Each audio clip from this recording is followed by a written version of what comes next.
So in our last class, we have discussed the electric field due to electric dipole in its axial position and equatorial position.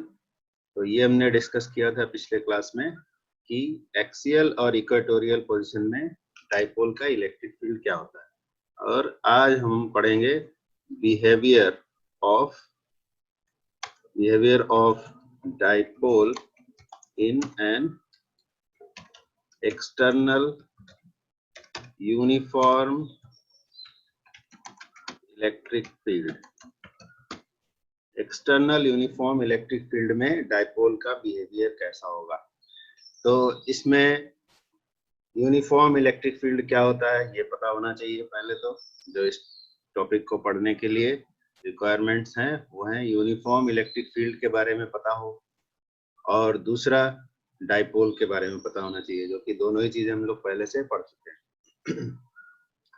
और ये topic बहुत ही ज्यादा important है, बहुत ज्यादा important है। ये पढ़ते पढ़ते भी समझ में आ जाएगा और अभी भी बता देते हैं।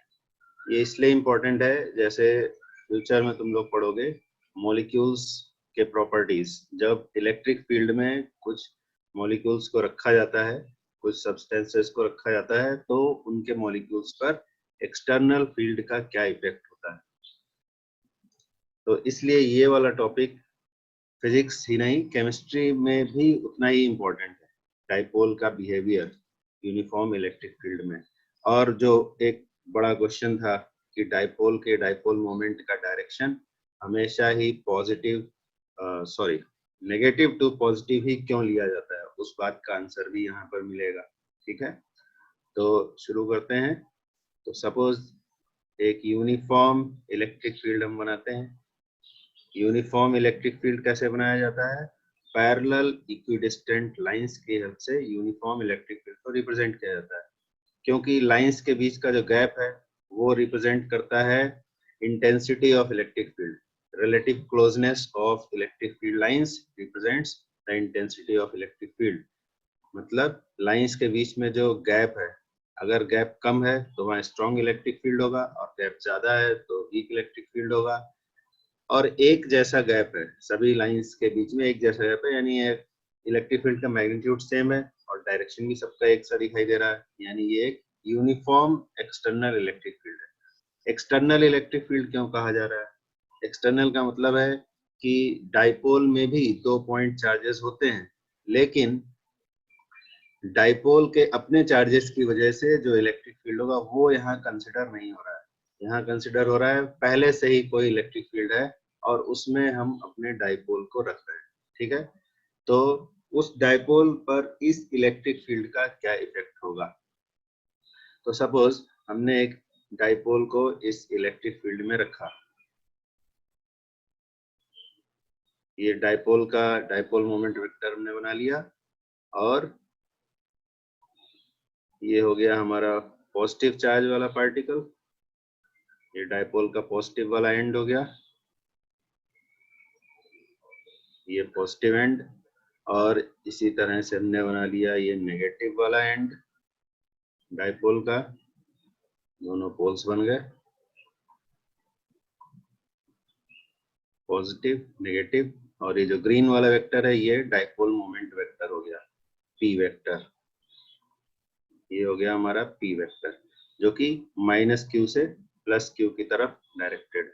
ठीक है, तो अब डाइपोल में क्योंकि 2 पॉइंट चार्जेस हैं -q और +q, और ये रखे हुए हैं इलेक्ट्रिक फील्ड में, तो किसी चार्ज पार्टिकल को जब हम इलेक्ट्रिक फील्ड में रख देते हैं तो उस पर फोर्स लगता है F = QE।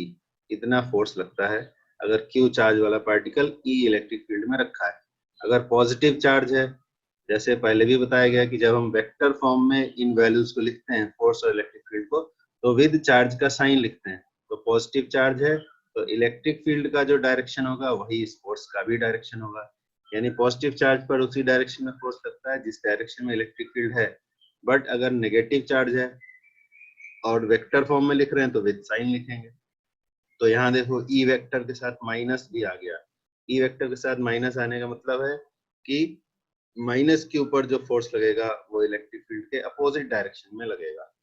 यानी अब डाइपोल के जो दो एंड्स हैं, जो दो पोल्स हैं, उन पर लगने वाले फोर्स का डायरेक्शन अगर देखें तो प्लस क्यू पर उसी डायरेक्शन में फोर्स लगता है जिस डायरेक्शन में इलेक्ट्रिक फील्ड है, जबकि माइनस क्यू पर लगने वाला फोर्स इलेक्ट्रिक फील्ड के अपोजिट डायरेक्शन में होता है।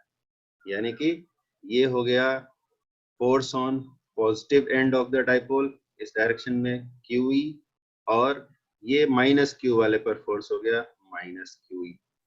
तो अब अगर डाइपोल पर लगने वाले फोर्सेस को देखें तो दो फोर्सेस इस पर एक्ट कर रहे हैं। QE एक्ट कर रहा है राइट साइड में और माइनस QE एक्ट कर रहा है लेफ्ट साइड में। तो डाइपोल पर लगने वाला नेट फोर्स कितना हो जाएगा? Net force on the dipole, net force on the dipole जब हम लिखेंगे तो दोनों फोर्सेस, क्योंकि इक्वल एंड अपोजिट फोर्सेस हैं QE और माइनस QE, तो net force on the dipole हो जाता है जीरो। जीरो वेक्टर लिखेंगे तो डाइपोल पर लगने वाला नेट फोर्स तो जीरो है, और अगर डाइपोल को पलट कर रख दिया जाए, उल्टा रख दिया जाए, तो भी यही बात रहेगी। तब प्लस वाला आ जाएगा लेफ्ट साइड में और माइनस वाला आ जाएगा राइट साइड में। तब क्या होगा? तब भी इसी तरह की सिचुएशन बन जाएगी। ये यूनिफॉर्म इलेक्ट्रिक फील्ड हमारा बन गया, ये बन गया यूनिफॉर्म इलेक्ट्रिक फील्ड, और इसमें हमने रख दिया एक डाइपोल। इसमें डाइपोल को रख देते हैं, और इस बार हम उसको उल्टा रखेंगे, पहले वाली कंडीशन से अपोजिट रखेंगे। इधर रखेंगे हम पॉजिटिव वाला, पॉजिटिव वाले को रख देंगे इधर, और नेगेटिव वाले को रख देंगे इधर। ये नेगेटिव वाला रख दिया, और ये रख दिया हमने पॉजिटिव वाला इस तरह। ठीक है, तो रेड वाला है पॉजिटिव और ब्लैक वाला है नेगेटिव। तो अब अगर हम फोर्स का डायरेक्शन देखें दोनों ही चार्ज पार्टिकल्स पर, तो कैसा डायरेक्शन हो जाएगा? पॉजिटिव वाला कौन सा है? पॉजिटिव वाला है ये रेड वाला, ये है प्लस क्यू, ये हो गया प्लस क्यू, और ये हो गया माइनस क्यू।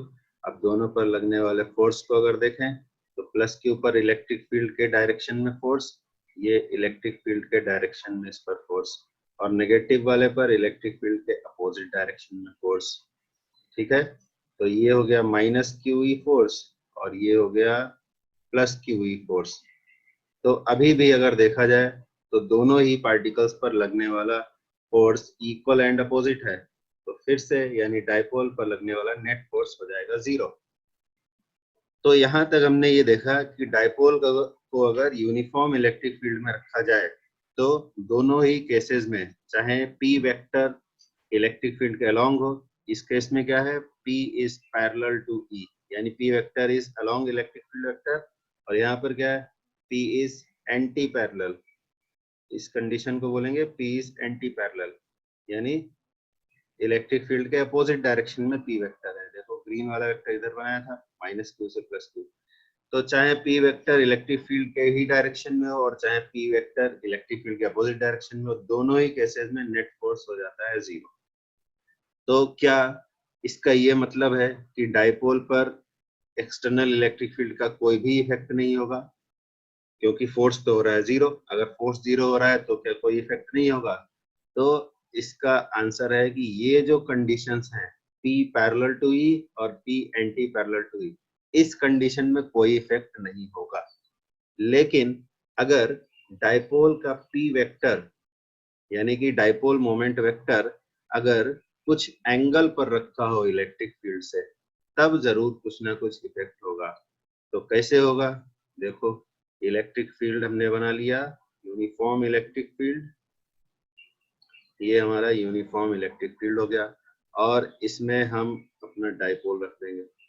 ये डाइपोल रख दिया, डाइपोल का पॉजिटिव इस तरफ रख दिया, डाइपोल का रख दिया पॉजिटिव इस तरफ, ये पॉजिटिव रख दिया, और नेगेटिव को रख दिया इस तरफ।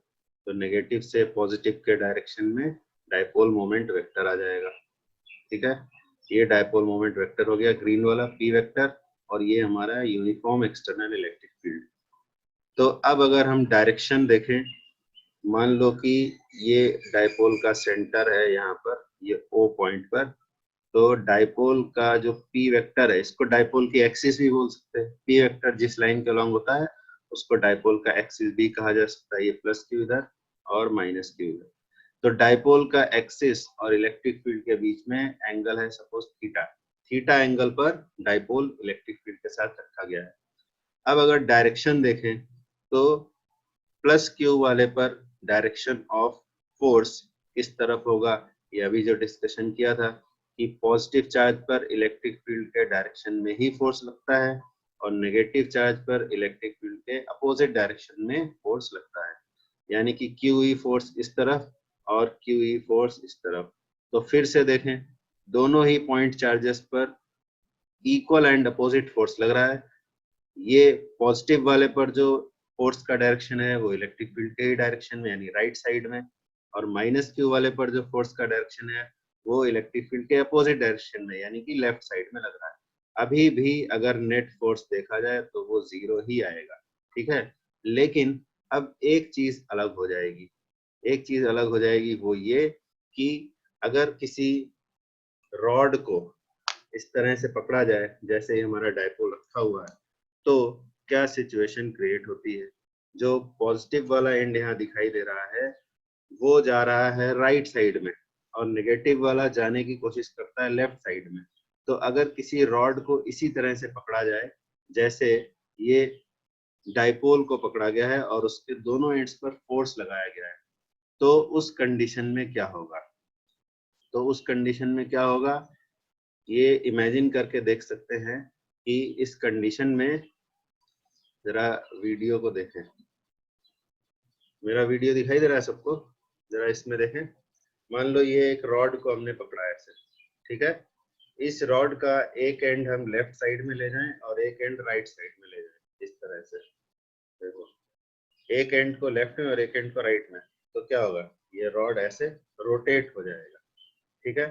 इट मीन्स कि इस कंडीशन में, इस कंडीशन में जब p वेक्टर रखा हो, p वेक्टर जब रखा हो इलेक्ट्रिक फील्ड के साथ किसी डायरेक्शन में कोई एंगल बनाते हुए, तो यहाँ पर भी फोर्स तो जीरो होगा लेकिन अब इसमें टेंडेंसी ऑफ रोटेशन आ रहा है, यानी कि ये जो दो फोर्सेस हैं, दो फोर्सेस, एक था QE प्लस QE लिख देते हैं, plus QE means electric field के डायरेक्शन में, और माइनस QE, ये दोनों मिलकर एक इक्वल एंड अपोजिट फोर्सेस का कपल ऑफ फोर्स बनाते हैं। Couple of forces, couple of forces का मतलब क्या होता है, कपल ऑफ फोर्सेस का मतलब होता है दो equal and opposite forces which have different lines of action, दोनों का लाइंस ऑफ एक्शन डिफरेंट होना चाहिए। देखो यहाँ पर लाइन ऑफ एक्शन का क्या मतलब है, ये जो प्लस QE लग रहा है राइट साइड में, ये इसका लाइन ऑफ एक्शन है, ये जो डॉटेड लाइन अभी बनाया गया, और जो ये माइनस QE है इसका लाइन ऑफ एक्शन यहाँ पर है। तो दोनों के लाइन ऑफ एक्शन के बीच में एक गैप है, दोनों का line of action same line पर नहीं है। देखो ये प्लस QE का लाइन ऑफ एक्शन और माइनस QE के लाइन ऑफ एक्शन के बीच में गैप हो गया। ये जो डिस्टेंस दिखाई दे रहा है, नाम लिख देते हैं, इस वाले का नाम लिख दिया हमने A, इसका नाम लिख दिया, इस एंड का नाम B, और ये देखो C पॉइंट। तो जो AC लाइन है, AC line is the distance, perpendicular distance between the lines of action of the two forces. तो दोनों फोर्सेस इक्वल एंड अपोजिट हैं, बट अभी इस केस में इन दोनों फोर्सेस के लाइंस ऑफ एक्शन के बीच में एक डिस्टेंस भी आ गया है, यानी लाइन ऑफ एक्शन सेम नहीं है। जबकि इससे पहले वाले जो हम लोग डायग्राम देख रहे थे उस केस में क्या था, जब p वेक्टर e वेक्टर के अलोंग था यानी पैरेलल और एंटी पैरेलल, दोनों ही केस में नेट फोर्स जीरो था और दोनों ही फोर्सेस का लाइन ऑफ एक्शन भी सेम था, दोनों फोर्सेस एक ही लाइन पर एक्ट करते थे। तो अगर किसी रॉड को इस तरह से खींचा जाए कि उसके एंड्स पर लगने वाले फोर्सेस एक ही लाइन पर हो, तो क्या होगा, जरा देखो यहाँ पर वीडियो में, ये हमारा रॉड है, इसके दोनों एंड्स को, इस एंड को और इस वाले एंड को, दोनों को अगर हम इक्वल एंड अपोजिट फोर्स से इस तरह से खींचे कि दोनों फोर्सेस एक ही लाइन पर आ जाए, तो ना तो ये रॉड कहीं मूवमेंट करेगा और ना ही ये रोटेट होगा, क्योंकि अभी रोटेशन के लिए इक्वल एंड अपोजिट फोर्सेस तो लग रहे हैं बट कोई रोटेशनल इफेक्ट प्रोड्यूस नहीं हो रहा है क्योंकि दोनों ही फोर्सेस का लाइन ऑफ एक्शन सेम है। लेकिन किसी एंगल पर अगर रख दें और फिर दोनों एंड्स पर फोर्स लगाएं, इस वाले पर इधर और इस वाले पर इधर, तो ये रॉड इस तरह से रोटेट हो सकता है।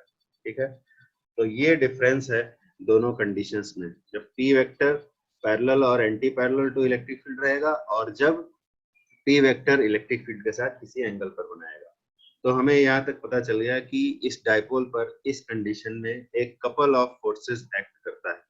तो कपल ऑफ फोर्सेस प्रोड्यूस करता है टॉर्क, एक couple of forces produces A torque, couple of forces produces a torque. Torque क्या होता है? What is torque? Torque is the rotational effect of forces. तो कितना टॉर्क लगेगा? How much torque is acting on this dipole due to this couple of forces? तो ये हम calculate कैसे करते हैं? तो torque due to couple of forces के लिए क्या फार्मूला है? ये प्रीवियस क्लासेस में पढ़ चुके हैं।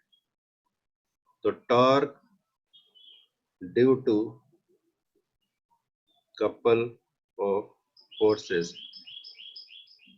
क्या फार्मूला है इसके लिए? कि दोनों फोर्सेस में से कोई एक फोर्स का मैग्नीट्यूड लेंगे। अभी हम मैग्नीट्यूड लिख रहे हैं, ठीक है, टॉर्क का ओनली मैग्नीट्यूड, डायरेक्शन अभी डिस्कस करेंगे बाद में। तो कितना टॉर्क लगेगा? तो magnitude of one of the force, दोनों फोर्सेस में से किसी एक का मैग्नीट्यूड लेंगे, multiplied with perpendicular distance between them, दोनों फोर्सेस के बीच में परपेंडिकुलर डिस्टेंस कितना है। तो magnitude of one of the forces, तो दो फोर्सेस हैं QE और इधर भी है QE, तो किसी एक का मैग्नीट्यूड ले लिया QE। Perpendicular distance between the forces कितना है? अब जरा फिर से डायग्राम को देखें। तो अगर ये वाला एंगल डाइपोल के सेंटर पर बनने वाला एंगल थीटा है, तो ये वाला एंगल भी थीटा होगा, क्योंकि दोनों ही करेस्पॉन्डिंग एंगल्स हैं। तो perpendicular distance between the lines of action था AC। तो अगर हम AC की वैल्यू इस ट्रायंगल से निकालें थीटा के टर्म्स में, तो वो आ जाएगी AB sin theta. And what is AB? AB is the length of the dipole, dipole की लेंथ है। तो डाइपोल की लेंथ को अभी तक हमने जो पढ़ा था, डाइपोल की लेंथ को जनरली 2L लेते हैं, तो यहाँ भी हमने AB यानी डाइपोल की लेंथ को 2L लिखा और ये हो गया sin थीटा। तो Q इंटू 2L यहाँ भी दिखाई दे गया, तो Q इंटू 2L जहां भी दिखाई दे जाए तो समझ जाओ क्या करना है। Q इंटू 2L होता है डाइपोल का डाइपोल मोमेंट वेक्टर का मैग्नीट्यूड। Q इंटू 2L की जगह हम लिख सकते हैं P। तो अगर Q इंटू 2L की जगह P लिख दिया तो torque acting on the dipole हो गया PE sin theta. So this is the torque acting on the dipole. ये एक बहुत ही इंपॉर्टेंट रिलेशन है, ये डाइपोल की थ्योरी और आगे जो हम लोग पढ़ेंगे उसके लिए बहुत ही इंपॉर्टेंट है। लेकिन अभी यहाँ बात पूरी नहीं हुई, अभी डाइपोल का सिर्फ मैग्नीट्यूड कैलकुलेट हुआ है, अभी इसका डायरेक्शन कैलकुलेट करना बाकी है। तो डायरेक्शन ऑफ टॉर्क कैसे कैलकुलेट करेंगे? How to calculate the direction of torque? तो टॉर्क दो ही तरह से लग सकता है। टॉर्क है क्या? Rotational effect of force, rotational effect of force है। तो रोटेशन के दो ही सेंसेस होते हैं। दो सेंसेस कौन कौन से होते हैं रोटेशन के? एक होता है क्लॉकवाइज और एक होता है एंटी क्लॉकवाइज। दो ही सेंसेस होते हैं रोटेशन के। तो हमें ये देखना है कि डाइपोल पर लगने वाला जो ये टॉर्क है, ये कौन से सेंस में, क्लॉकवाइज है कि एंटी क्लॉकवाइज है। तो डायग्राम को देखने से तो तुम्हें क्लियर हो ही रहा है कि किस सेंस में डाइपोल के रोटेशन की टेंडेंसी है। प्लस Q वाला इलेक्ट्रिक फील्ड के डायरेक्शन में जाना चाहता है और माइनस Q वाला इलेक्ट्रिक फील्ड के अपोजिट डायरेक्शन में। तो ये जो डायग्राम तुम्हारे स्क्रीन पर दिखाई दे रहा है, इसमें क्लियरली पता चल रहा है कि ये डाइपोल क्लॉकवाइज डायरेक्शन में रोटेट होना चाहता है। डाइपोल की टेंडेंसी ऑफ रोटेशन है क्लॉकवाइज। तो अब क्लॉकवाइज डायरेक्शन को मैथमेटिकल कैसे लिखा जाए? क्लॉकवाइज या anti clockwise, whatever be the case, इस वाले डायग्राम के अकॉर्डिंग क्लॉकवाइज दिख रहा है। तो रोटेशन को अगर ध्यान करो, 11 क्लास में जो वेक्टर थ्योरी पढ़ा था उसमें रोटेशन की बात हुई थी जब हम क्रॉस प्रोडक्ट की बात करते थे, क्रॉस प्रोडक्ट। तो cross product of two vectors हमें रोटेशन का सेंस देता है। तो यहाँ पर हम थोड़ा सा तुम्हें क्रॉस प्रोडक्ट को रिवाइज करवा देते हैं। क्रॉस प्रोडक्ट क्या होता है? अगर दो वेक्टर्स लिए जाएं जो एक दूसरे से थीटा एंगल पर हो, दो वेक्टर्स जो एक दूसरे से थीटा एंगल पर हो, तो उनका क्रॉस प्रोडक्ट हमें रोटेशन का सेंस देता है। मान लो कि ये एक वेक्टर है, वेक्टर इसको हमने नाम दे दिया, और इसको नाम दे दिया मान लो हमने वेक्टर बी, चलो वेक्टर ए लिख लेते हैं इसको। और एक दूसरा वेक्टर हमने बना लिया, ये दूसरा वेक्टर है, ये है वेक्टर बी, ये वेक्टर बी, इनके बीच में एंगल है थीटा। तो इन दोनों का जो क्रॉस प्रोडक्ट होगा, यानी कि ए क्रॉस बी, ए क्रॉस बी से हमें मान लो मिलता है सी वेक्टर। तो सी वेक्टर का डायरेक्शन इधर होगा, सी वेक्टर का डायरेक्शन ए वेक्टर और बी वेक्टर दोनों के परपेंडिकुलर होगा। ठीक है, तो अगर हम यहाँ पर देखें तो ए क्रॉस बी से जो हमें वेक्टर मिलेगा सी, उसका डायरेक्शन ए और बी दोनों के परपेंडिकुलर होगा। तो तुम्हारे स्क्रीन पर ए और बी दोनों वेक्टर दिखाई दे रहे हैं, तो इनके परपेंडिकुलर वेक्टर जो स्क्रीन है उसके परपेंडिकुलरली आउटवर्ड भी हो सकता है और परपेंडिकुलरली इनवर्ड भी हो सकता है। तो ये कैसे डिसाइड होगा कि किस डायरेक्शन में सी का डायरेक्शन होगा? स्क्रीन के परपेंडिकुलरली आउटवर्ड होगा या स्क्रीन से परपेंडिकुलरली इनवर्ड होगा? तो इसके लिए हमें देखना पड़ेगा कि सी जिन वेक्टर्स से बना है, यानी सी जिन वेक्टर्स के क्रॉस करने से मिलता है ए और बी, उनमें से पहले कौन सा लिखा हुआ है। अगर पहले ए वेक्टर लिखा हुआ है तो इसका मतलब है कि ए से बी के हेड की तरफ हमें जाना है, और तब जो सी का डायरेक्शन आएगा, राइट हैंड के फिंगर्स को उस तरफ रखना है जो वेक्टर पहले लिखा हुआ है, और उस तरफ ले जाना है जो बाद में लिखा हुआ है। तो अभी सब लोग राइट हैंड से ये चीज करके देख सकते हैं कि राइट हैंड के फिंगर्स को पहले उस डायरेक्शन में रखो जिधर ए वेक्टर का हेड है, और फिर फिंगर्स को कर्ल करो, यानी कि अंदर की तरफ मोड़ो, किस तरफ? जिधर बी वेक्टर का हेड रखा हुआ है। तो थंब का जो डायरेक्शन होगा वो ए क्रॉस बी वेक्टर का डायरेक्शन होगा, यानी ए से बी के हेड की तरफ अगर जाएं, ये ए से बी के हेड की तरफ अगर जाएं तो हमें क्या डायरेक्शन मिल रहा है? क्लॉकवाइज डायरेक्शन मिल रहा है, क्लॉकवाइज। तो क्लॉकवाइज जब हम अपने राइट हैंड के फिंगर्स को मोड़ेंगे तो थंब का डायरेक्शन किधर आएगा? तो थंब का डायरेक्शन आएगा स्क्रीन के नॉर्मली इनवर्ड, परपेंडिकुलरली इनवर्ड आएगा।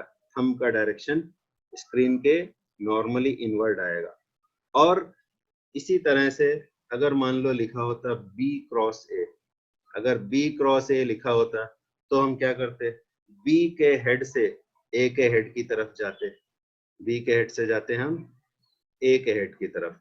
मान लो ये हमारा था बी वेक्टर, और ये था दूसरा एक वेक्टर ले लेते हैं, ये था मान लो ये था ए वेक्टर, ये रहा ए वेक्टर। तो अगर बी क्रॉस ए लिखा है तो हम किधर से किधर जाएंगे? बी से ए की तरफ जाएंगे, यानी कि ये हो जाएगा एंटी क्लॉकवाइज। ठीक है, यानी कि ए क्रॉस बी लिखा, यानी जो पहले वेक्टर लिखा हुआ है उससे दूसरे वाले की तरफ फिंगर्स को मोड़ना है। ठीक है, और इधर क्या हो जाएगा? बी क्रॉस ए तो हो जाएगा एंटी क्लॉक, तो क्रॉस दिखाया जाएगा, ये एरो अंदर चला गया। ठीक है, और नॉर्मली आउटवर्ड है, यानी कि ये एरो बाहर की तरफ आ गया, इस तरह से दिखाया जाएगा। तो यहाँ पर सी वेक्टर आ रहा है और यहाँ पर आ रहा है माइनस सी वेक्टर। क्यों? क्योंकि रोटेशन का सेंस चेंज हो गया। ए क्रॉस बी लिखा तो आया क्लॉकवाइज, और बी क्रॉस ए लिखा तो आया एंटी क्लॉकवाइज। तो अब समझ में आ गया होगा कि अगर क्लॉकवाइज लिखना है तो किधर से किधर जाना है, और एंटी क्लॉकवाइज लिखना है तो किधर से किधर जाना है, यानी कि पहले कौन सा वेक्टर लिखा जाएगा और बाद में कौन सा लिखा जाएगा। ठीक है, अब हम वापस अपने डायपोल की थ्योरी पर आते हैं। तो टॉर्क हमें मिल रहा है दो वेक्टर्स के प्रोडक्ट से। ये देखो, एक पी डायपोल मोमेंट, ये भी वेक्टर है, और इलेक्ट्रिक फील्ड इंटेंसिटी ये भी वेक्टर है। तो दो वेक्टर के प्रोडक्ट से हमें एक वेक्टर क्वांटिटी मिल रहा है। Torque is a vector quantity क्योंकि इसमें डायरेक्शन का सेंस होता है, क्लॉकवाइज या एंटी क्लॉकवाइज। तो दो वेक्टर्स के प्रोडक्ट से अगर हमें मिलता है और एक वेक्टर, तो वहां पर होता है वेक्टर प्रोडक्ट यानी कि क्रॉस प्रोडक्ट। तो P और E के क्रॉस प्रोडक्ट से हमें टॉर्क वेक्टर मिलेगा। देखो जैसे यहाँ A क्रॉस B होता है तो C हमें मिला, तो C का मैग्नीट्यूड क्या होता है, AB साइन थीटा। तो यहाँ पर देखो दो वेक्टर्स हैं हमारे पास, P वेक्टर है, E वेक्टर है, साइन थीटा भी है, यानी कि P और E का क्रॉस करने से हमें टॉर्क वेक्टर मिलेगा। लेकिन यहाँ पर सवाल वही है कि जब हम लिखें torque equal to P cross E, तो P पहले लिखें या फिर E पहले लिखें, तो ये कैसे डिसाइड होगा। प्रोडक्ट में तो जैसे अगर स्केलर प्रोडक्ट है तो कोई भी पहले लिख दो, कोई फर्क नहीं पड़ता, लेकिन वेक्टर में फर्क पड़ता है कि पहले कौन सा लिखा गया है। ठीक है, तो P क्रॉस E लिखें या E क्रॉस P लिखें, ये कैसे डिसाइड होगा, ये इसी डिस्कशन से डिसाइड होगा जो हम लोग यहाँ पर कर रहे थे, क्लॉकवाइज और एंटी क्लॉकवाइज वाला। ठीक है, तो डायग्राम से मैच करे ऐसा वाला हमारा मैथमेटिकल एक्सप्रेशन होना चाहिए। तो हमारा जो डाइपोल और इलेक्ट्रिक फील्ड का डायग्राम है उससे अगर कंपेयर करें तो समझ में आ जाता है कि P क्रॉस E लिखना सही है कि E क्रॉस P, क्योंकि डायग्राम से ये मालूम चल रहा है कि डाइपोल की रोटेशन की टेंडेंसी किस तरफ है। तो डाइपोल की रोटेशन की टेंडेंसी इस डायग्राम के अकॉर्डिंग किस तरफ है। इस डायग्राम के अकॉर्डिंग डाइपोल के रोटेशन की टेंडेंसी है क्लॉकवाइज, क्लॉकवाइज रोटेट होना चाहता है। तो क्लॉकवाइज रोटेट होना चाहता है तो राइट हैंड के फिंगर्स को क्लॉकवाइज अगर रोटेट कराएं तो पता चलता है कि ऐसा तभी होगा जब P वेक्टर की तरफ से E वेक्टर की तरफ जाया जाए। देखो ये P वेक्टर हमने जैसे डायग्राम में बना है वैसे ही बना दिया, ग्रीन कलर का बना है तो चलो ग्रीन कलर का बना देते हैं। ये हमारा P वेक्टर था और ये हो गया P वेक्टर, और E वेक्टर कैसे था, E वेक्टर हमारा ब्लू कलर का था और इस डायरेक्शन में था, ये E वेक्टर बना दिया। देखो डायग्राम में जैसा है वैसा ही हमने बना दिया, वही डायरेक्शन वही कलर। तो P और E के बीच में ये थीटा एंगल है। ठीक है, तो क्लॉकवाइज रोटेशन अगर करना है तो P के हेड से E के हेड की तरफ जाना पड़ेगा, तब क्लॉकवाइज रोटेशन होगा। तो इसका मतलब है कि P से रोटेशन स्टार्ट किया, E की तरफ जा रहे हैं, यानी जिससे रोटेशन स्टार्ट होता है उसको पहले लिखा जाता है और जिसकी तरफ जाता है उसको बाद में लिखा जाता है। तो P क्रॉस E ही लिखना सही है, ना कि E cross P, because E cross P का मतलब होगा E से शुरू किया और P की तरफ गए, तो वो तो एंटी क्लॉकवाइज हो जाएगा।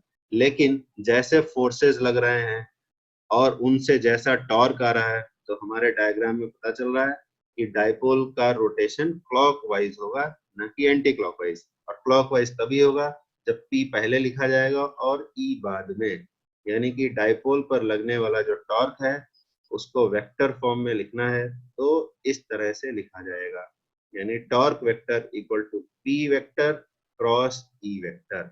और इसका मैग्नीट्यूड अगर लिखना है तो मैग्नीट्यूड ऑफ टॉर्क लिखोगे, तो यहाँ ऑलरेडी लिखा हुआ है पहले से ही, तो मैग्नीट्यूड ऑफ टॉर्क आ जाएगा PE sin थीटा। तो ये हो गया डाइपोल पर लगने वाले टॉर्क का मैग्नीट्यूड और उसका डायरेक्शन। तो यहाँ तक अभी पढ़ेंगे और अगले क्लास में आगे और पढ़ेंगे इसको कि डाइपोल का पर जो ये टॉर्क लग रहा है इससे और क्या क्या होगा। ठीक है, और P वेक्टर का डायरेक्शन -q से +q क्यों होता है, ये आंसर भी अगले ही क्लास में मिल जाएगा। तो अब इस क्लास को यहीं पर रोकते हैं। अगले क्लास को पढ़ने के लिए ये इतना तुम्हें माइंड में पहले से सेट होना जरूरी है।